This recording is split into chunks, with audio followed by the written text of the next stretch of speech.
ఈ రోజు చెప్పబోయే వారు అబ్రహాం ఏం చేశారో మనం ఈరోజు తెలుసుకోబోతున్నాం. అబ్రహాం ఒక రోజు అంతా వేసి ప్రార్థన చేసుకున్నాడు. ఏమని? అప్పుడు ఏసై అన్నాడంట అబ్రహాం తోటి, ఏమనంటే, ఇదిగో నేను నీ కుమారుని ఇచ్చాను కదా, అది నాకు బలిగా ఇచ్చే అని అన్నాడంట. అంటే అప్పుడు పొద్దున్నే అవ్వగానే అప్పుడు పని మనిషితో చెప్పాడంట, మీరు ఇక్కడ ఉండండి, నేను మా కొడుకు నేను వెళ్తాను పర్వత కొండ మీదకి అని అన్నాడు. ఇప్పుడు అన్ని సెట్ చేసేసాడు. ఏంటి? కర్రలో అన్ని సెట్ చేసేసి దాని మీద పడుకోబెట్టి కాళ్ళు చేతులు కట్టేసాడు. కట్టేసిన తర్వాత కత్తి తీసుకున్నాడు. ఎందుకు? బలెత్తాడు. అప్పుడు ఇలా పైకి దిగానే ఇలా అనగానే, అబ్రహాం నువ్వు ఆపే, నువ్వు అలా చేయొద్దు అని అంటేగానే ఆపేసాడు. ఆ మూడు మధ్యలో ఆ గుర్రం ఉందంట.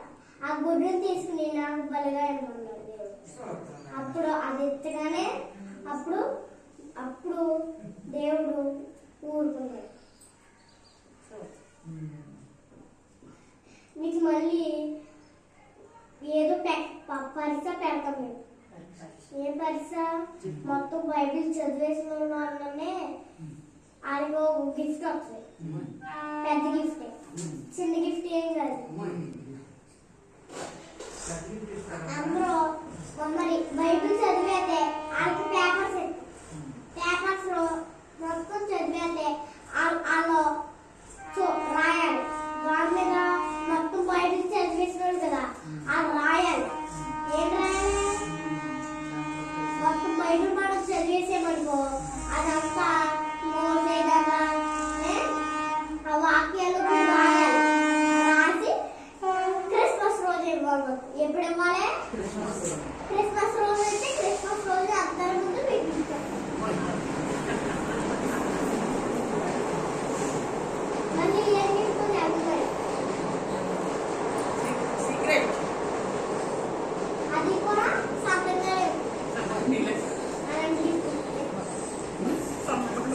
ఎవరైతే సంవత్సరాల కాలం చదివేసి నాకు అప్పుడు పెద్ద మాస్టర్ గారు నాకు చెప్పాలి. చెప్పేస్తే ఆయన దగ్గర నుంచి ఆయన ఏమో పేపర్స్ కొనిస్తారు. నేను మళ్ళీ ఆ గౌరవం వస్తాను కదా, అప్పుడు పేపర్స్ ఇస్తాను.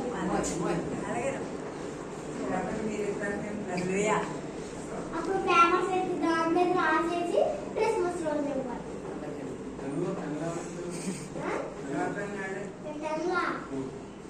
పెన్లో మనం కొనుక్కుని ఇచ్చేస్తాం. అప్పుడు మీరు అప్పుడు ఇవ్వాలి. పేపర్స్ ఎత్తే అప్పుడు ఏం చేస్తాం? దానికి 100 మార్క్స్ వేస్తాం. 100 మార్క్స్ వేసి ఎవరు ఫస్ట్ రాసారో అని అడుగుతాం. ఎవరైతే ఫస్ట్ రాసారో వాళ్ళకి గిఫ్ట్ వస్తాం.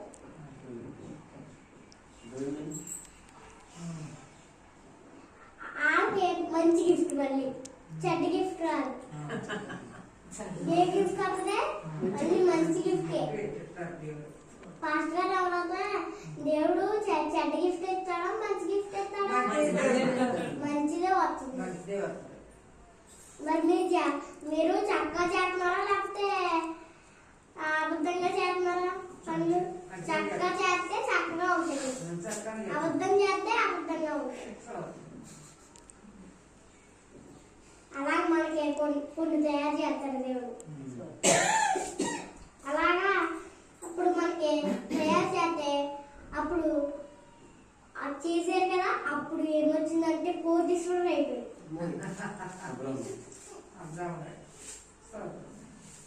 అప్పుడు పెళ్ళయింది. అప్పుడు దాకా పెళ్ళవలేదు.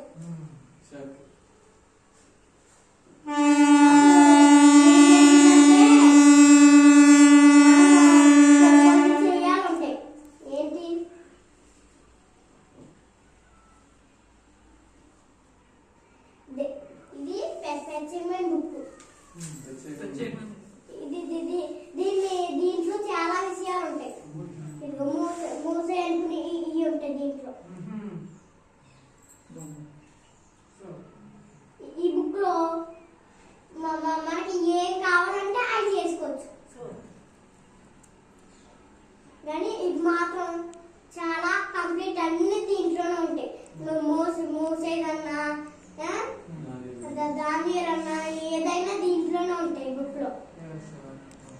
ఇది ఎవరు ఇచ్చారు నాకు గిఫ్ట్ గా? కాదు, దేవుడు ఇచ్చాడు. పాస్టర్ గారి ద్వారా నాకు దేవుడు ఇచ్చాడు.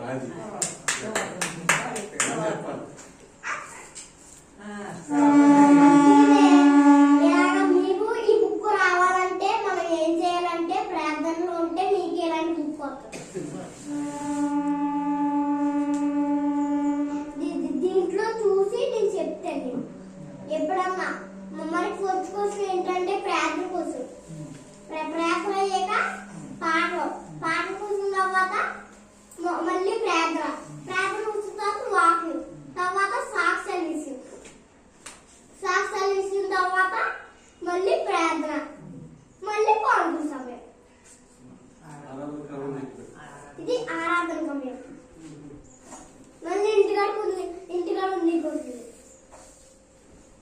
ప్రార్థన సమయం, వాక్యం సమయం, పాడుకునే సమయం. మూడు సమయాలు ఉన్నాయి మనకి. అవి కూడా చేయలేకపోతున్నాం. ఎలాగంటే దేవుడు ఎలా పుట్టించాడు మనల్ని? దేవుడు సేవ చేయని పుట్టించాడు. ఇవే మనకు కావాల్సిన వస్తువులు. మరి ఇంటిగా మనకి పుట్టించాడు దేవుడు. ఇంటిగా మనల్ని పుట్టించాడు. మరి లేకపోతే పుట్టిస్తాడా? ఒక రోగం వస్తే చూడాలి మనం. చిన్న దెబ్బతో వస్తే చూడదు.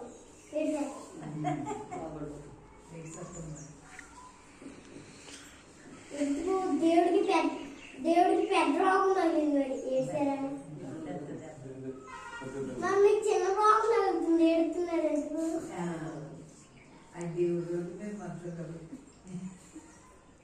అలా ఏడకూడదు. మనం ఎంత ఏడకూడదు? మనం దేవుడి విషయంలో చెయ్యాలి. మనం సాతాను విషయం చేస్తే సాతానులో పడతాం. దేవుడి విషయం చేస్తే దేవుడి దగ్గర. మరి మీకు పరలోకం కావాలా, నరకం కావాలా? పరలోకం కావాలి. నరకంలో ఏముంటుందో చెప్పనా? పురుగులు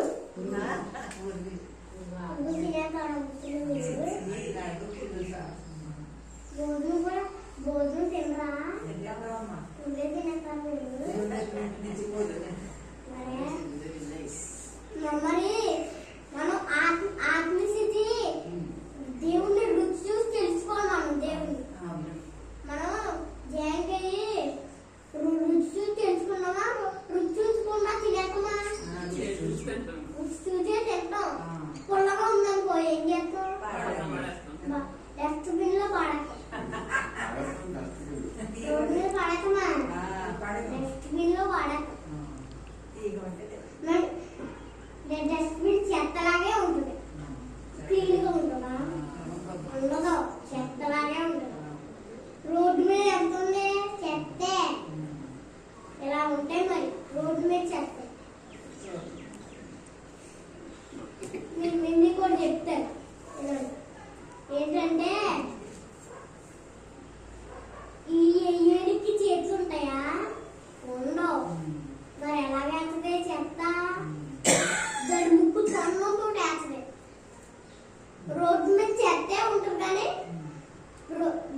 పాస్టర్ గారి దగ్గర మొత్తం అబద్ధాలే. అబద్ధాల దగ్గర నిజం లేదు, ఆవిడ దగ్గర మొత్తం అబద్ధాలు మొత్తం అబద్ధాలు. ఆవిడ పక్కనే ఉన్నారు. మంచి మాట కూడా రాదు, రోజు చెడ్డ మాట పెట్టుకుని కూర్చుంటారు. నా దగ్గర ఉంది అంతే మంచి మాట. చెప్తాను మమ్మీతో, నేను మొత్తం చెప్తా, కంగారు పడు చెప్తాను.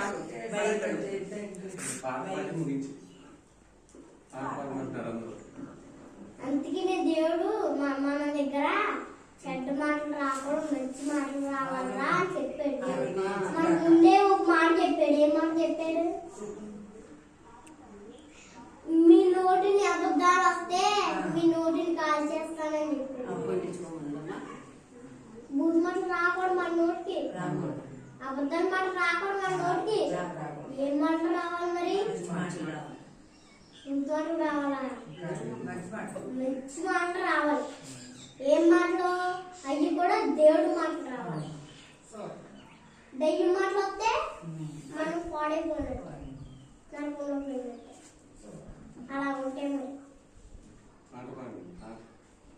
మరి పరలోకం కావాలంటే మరి దేవుడితో ఉండాలి. మరి సాతాన్ కావాలంటే సాతాన్తో ఉండాలి. ఎలాగ? కొంతమంది ఏమో దేవుడిని చూడలేదేమో అనుకుంటున్నారు. కొంతమంది ఏమో దేవుడు నన్ను కన్నుతో ఏత్తలేదేమో చూస్తున్నారు. కొంతమంది ఏమో దేవుడు నేను పడిపోయాను, అసలు నా చెయ్యి పట్టుకుంటలేదేమో అని చూస్తున్నాను. కానీ ఆయన పట్టుకుంటున్నాడు. ఆయన కాదంటే మరి శిక్ష తీసుకొచ్చింది ఎవరో? మనల్ని ఆత్మశిక్ష పడిపోకుండా చేసేది ఎవరో? మనకు అన్ని ఇచ్చి పోషించేది ఎవరో? అన్ని దేవుడే చేస్తున్నారు కదా. మనం కొంచెమన్నా మంచి మాట వస్తుందా? కొంచెమన్నా మంచి మాట వస్తుందా? మనకి అసలు రావట్లేదు. ఎందుకు వస్తలేదు అంటే మీకు నరకం కావాలని అంటే మీకు పరలోకం వద్దని అర్థం. వద్దని మీకు పరలోకం కావాలంటే మీకు మంచి మాటలు వస్తలేదండి.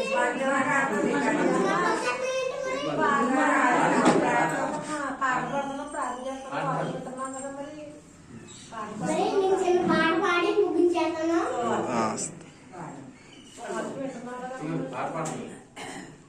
అవుతే నీ సన్ని